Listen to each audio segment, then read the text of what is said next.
York University digital media professor Mark David Hosale and his collaborator architect and engineer Jean-Michel Crettaz of Los Angeles have been working on campus with a team of students to build their architectonic ambient light and sound installation, Quasar 2.0 Star Incubator.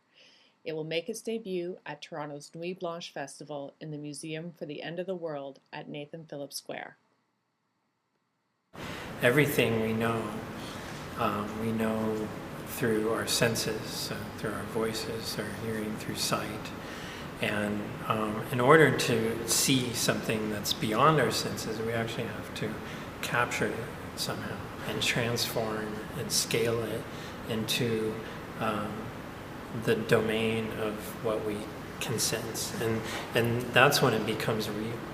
So, in Quasar, for example, we're taking data, information from distant locations and from realms, you could say, like subatomic particle physics that are beyond our senses, our ability to sense, and bringing them into the present and the now, and together, and in such a way that you can see how they evolve and how they change and the patterns that occur within these events. The actual body of the quasar is rather delicate, fragile, and made out of those composites. And opposed to what one might think, building an exhibit that might get transported, relocated, it got to be robust. And we went a path to develop a body that is rather fragile, alongside the conversations of working on the boundary of knowledge, of working on the edge, where there is actually, talking with all these physicists and people that operate on the edge, there's a lot of uncertainty. So we were trying to bring in or transporting this notion of uncertainty through a certain degree of fragility.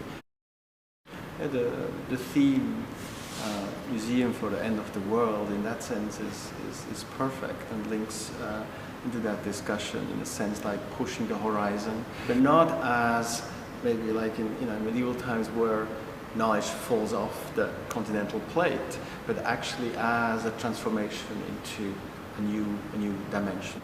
This project was made possible directly and indirectly through colleagues and funding through York University. So additionally, and maybe most importantly, we had a lot of interest from students in digital media and the sculpture program that helped build the project, which is also, it's not just a job, but actually a creative process.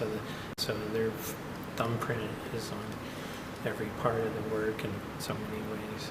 So it's been really amazing working with Jean-Michel and Mark David, because it's basically completely out of my immediate comfort zone, as in I'm used to working with material and physical sculpture, but nothing to do with software or the collaboration of both. So it's been really great to sort of get a new perspective on how those two things can work together and be really effective in communicating a message. Working on this has really inspired my own work technically. Quasar, it's this really complex network, this physical network, and what it has inspired me with is looking at how it's made up of a whole bunch of simple components. So it's this complex system emerging from simple components. So just this kind of approach in my own work of taking layers of simplicity to make complexity. I think that art has the ability to connect with our understanding and the way we see the world in a way that's more visceral and connects with our emotions. So in that way it can reveal ideas and scientific concepts, for example, but also philosophical concepts in a way that you experience it. And as you experience it, it's something that you can take in as part of your mind and your body, and it actually becomes part of you.